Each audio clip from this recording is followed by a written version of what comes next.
Bonjour tout le monde et bienvenue dans ce nouveau chapitre. Nous attaquons notre chapitre 3 aujourd'hui où nous allons voir d'autres balises HTML, notamment les balises de type texte. Récemment, dans le chapitre précédent, nous avons vu la structure minimale d'une page HTML et j'espère que vous l'avez retenu et que vous y travaillez encore. C'est quelque chose de très simple, c'est une norme très importante. Donc on va pas tarder dessus. On va continuer. On aura encore besoin de cette structure minimale, comme je vous l'avais dit. Dans tous nos projets, on va l'utiliser avant d'insérer quoi que ce soit. Donc, aujourd'hui, nous allons voir les balises de type texte.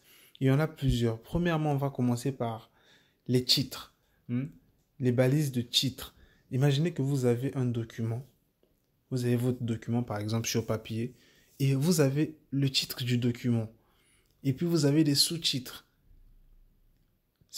Au fait, pour faire un titre en HTML, nous avons besoin de ces balises-là, les balises de type titre. Donc, ce sont les balises qui vont de la balise H1 à la balise H6. Donc, les amis, considérez toujours un site internet, une page web, considérez-la toujours comme un document. Par exemple, comme un document Word. Dans un document Word, nous avons toutes ces histoires-là. Le titre, le pied de page, le haut de page. Tout ça là, nous avons ça aussi dans le site. Et dans le site, nous avons des éléments spéciaux pour faire ces parties-là. Donc, pour faire nos titres, nous avons besoin des éléments H. L'élément H1 est le titre du plus haut niveau. Donc, ça veut dire que c'est le titre le plus grand sur notre page. Et l'élément H2, il vient après l'élément H1. Donc, il est un peu moins grand que l'élément H1. Et l'élément H3 un peu moins grand que l'élément H2. Donc, ainsi de suite jusqu'à H6. La seule chose qu'il faut aussi dire de l'élément H1 lui-même, c'est qu'on ne doit pas avoir plusieurs éléments H1 dans une page. Normalement, on n'a qu'un seul élément H1 dans une page. À moins que tu prennes cet élément H1, tu la mets d'abord dans la page principale et tu lui mets encore dans un autre élément par rang. Là, on peut avoir plusieurs éléments H1 dans une page, mais il est conseillé dans le HTML d'avoir qu'un seul élément H1 dans une page. Les éléments H2 peuvent être utilisés pour les sous-titres. Du coup, on peut les avoir plusieurs et les éléments H4 jusqu'à 6, H3 aussi. On peut les avoir plusieurs, mais un élément H1 dans une page, il est conseillé d'en avoir qu'un seul. Et quand vous voyez ces éléments, par exemple par rapport au paragraphe, ils sont un peu plus grands. Par exemple, l'élément H1, l'élément H2, ils sont un peu plus grands et ils ont un caractère un peu gras. Quand vous voyez l'écriture, ils sont un peu gras. Donc, vous serez peut-être tenté d'écrire un texte en gras et puis en grand avec cet élément-là. Non. Donc, n'utilisez pas le HTML pour faire le travail du CSS. Vous n'allez pas utiliser le HTML pour agrandir un texte, par exemple, ou pour mettre un texte en gras. N'utilisez pas ça, c'est une grave erreur. Vous utiliserez le CSS si vous voulez agrandir la taille de votre paragraphe, agrandir la taille de votre H1, changer de style. Donc, que l'élément H1 ne soit pas là, par exemple, pour écrire des gros paragraphes. Non, il est là pour écrire des titres. C'est ça qu'il faut retenir de cet élément-là. Ainsi de suite pour les autres éléments de niveau H1 jusqu'à H6. Donc, sans plus tarder, passons à notre éditeur de texte pour voir comment est-ce que on va implémenter nos éléments. C'est de la même manière qu'on faisait avec les autres éléments HTML. Comme vous l'avez remarqué, il y a déjà notre structure minimale en HTML. Donc, ce sont les mêmes éléments, le doctype, l'élément HTML, l'élément head, l'élément body, le meta et puis le titre. Donc, j'ai juste changé le titre par rapport à la leçon précédente et on est toujours dans le même fichier.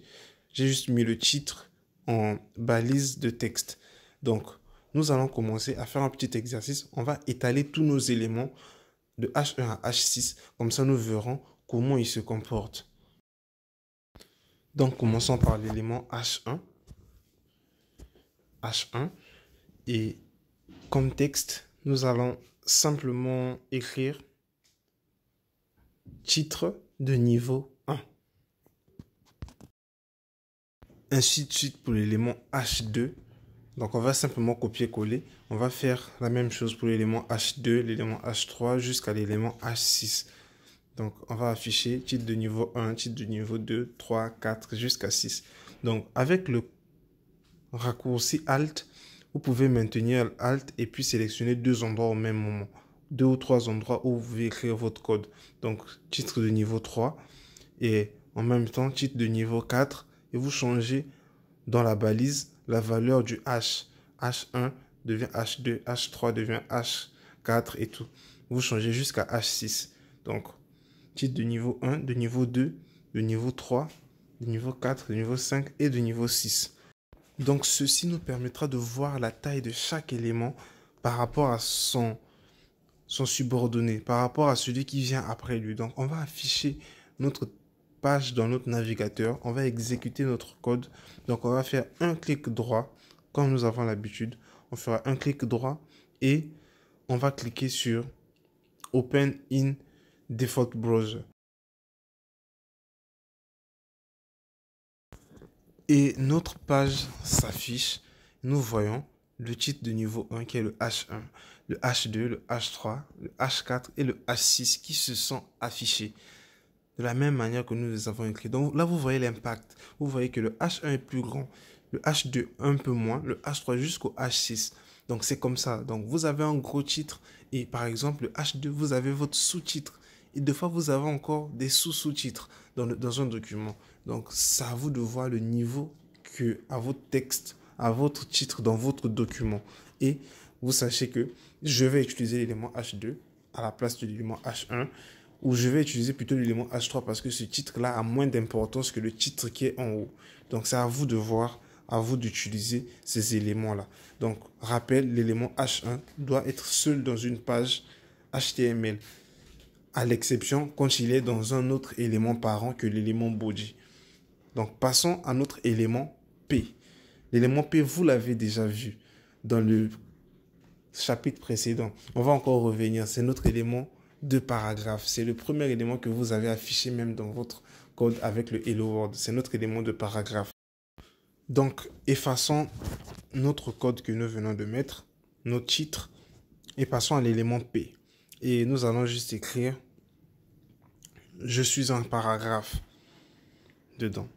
Donc, je suis un paragraphe, une phrase simple. Je manque d'inspiration. Simplement, je suis un paragraphe. Et nous allons voir l'affichage de l'élément P que nous avons déjà vu. Mais c'est un élément de texte et nous devons encore le voir. Je suis un paragraphe. Donc, P, il définit qu'un paragraphe. Ce n'est que ça. Je vais mettre une description dedans, beaucoup de choses dedans. Ce n'est qu'un paragraphe. Donc, de cette manière-là, on peut se faire une petite structure H1P. Donc, on fait un H1 pour dire je suis le titre de la page, par exemple, titre de la page. Et en bas, nous avons notre paragraphe pour dire qu'on peut déjà mettre un élément P après un élément H1. Et notre élément P pour dire, par exemple, paragraphe de la page.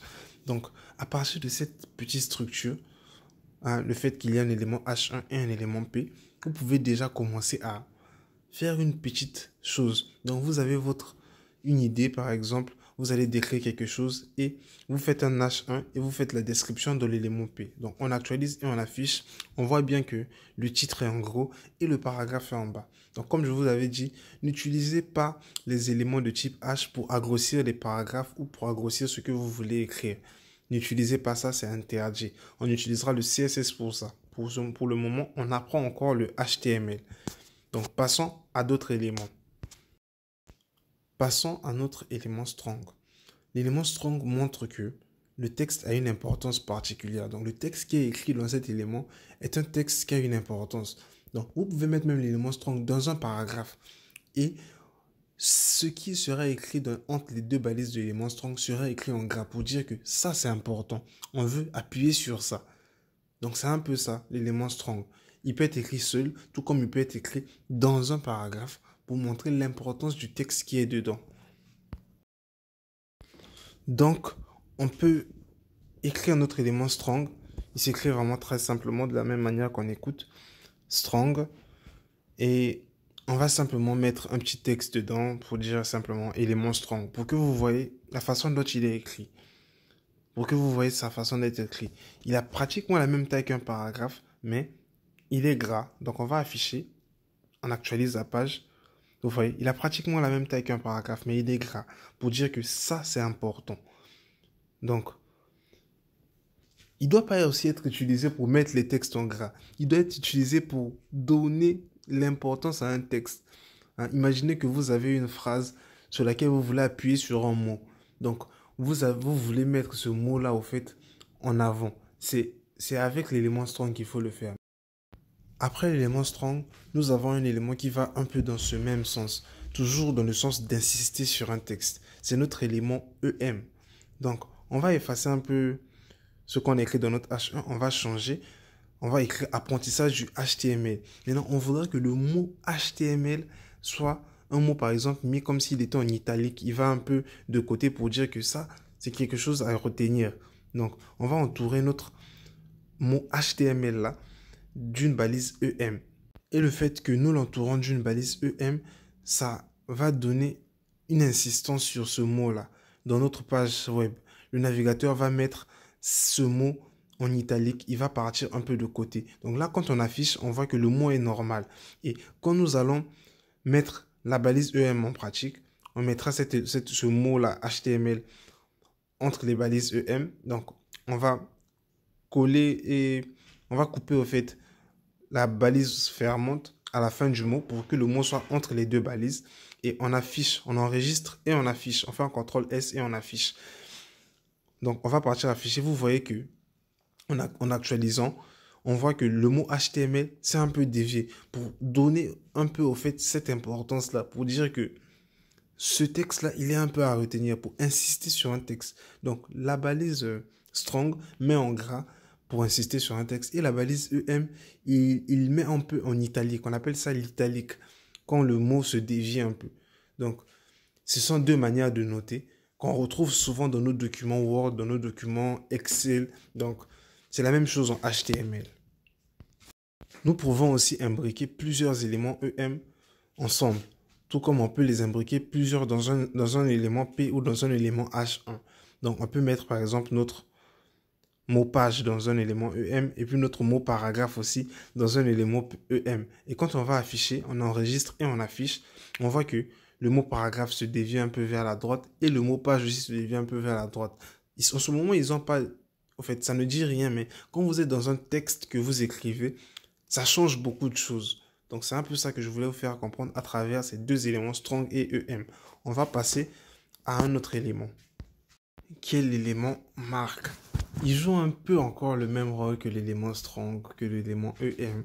Lui, en fait, sa différence, c'est que il prend un texte, en fait, il change la couleur du texte, la couleur de fond du texte, par exemple, en jaune, pour montrer encore la pertinence de ce texte, pour dire que ce texte est important. C'est toujours le même fonctionnement, mais lui, il change la couleur de fond du texte, il lui met en jaune pour montrer la pertinence du texte. Donc, ils ont pratiquement le même rôle, ces trois éléments, mais chacun montre l'importance du texte à sa façon.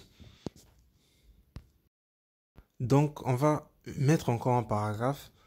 On va écrire dans ce paragraphe, je suis un texte pertinent. Et le mot pertinent, je voudrais que on l'entoure de la balise marque. Donc, on va prendre notre mot pertinent. Il se termine avec T à la fin. J'espère que j'ai pas fait d'erreur. Et on va mettre la balise marque tout autour. Marque, et puis, comme d'habitude, on copie le mot, on met au milieu de la balise pour qu'il soit affiché par rapport aux caractéristiques de cette balise. Donc, on enregistre et on affiche. Ici, on actualise. Et nous voyons bien que le mot pertinent est mis avec un fond jaune pour montrer l'importance, que ce texte est pertinent, que ce texte est important. Donc, c'est pas seulement pour utiliser le mot pertinent, mais c'est pour chaque mot au fait que vous trouvez important dans votre truc et que vous voulez montrer cette importance, vous pouvez passer par l'élément marque pour faire ce travail-là. C'était donc le dernier élément que je voulais vous montrer dans les éléments de type texte. Donc, je vous appelle à revoir un peu ce chapitre, à le refaire, à vous entraîner sur ces éléments et à les retenir par cœur parce que ce sont les éléments importants. Donc, on va faire un petit recap. Nous avons vu les titres de niveau H1 jusqu'à H6 et puis nous avons vu les paragraphes.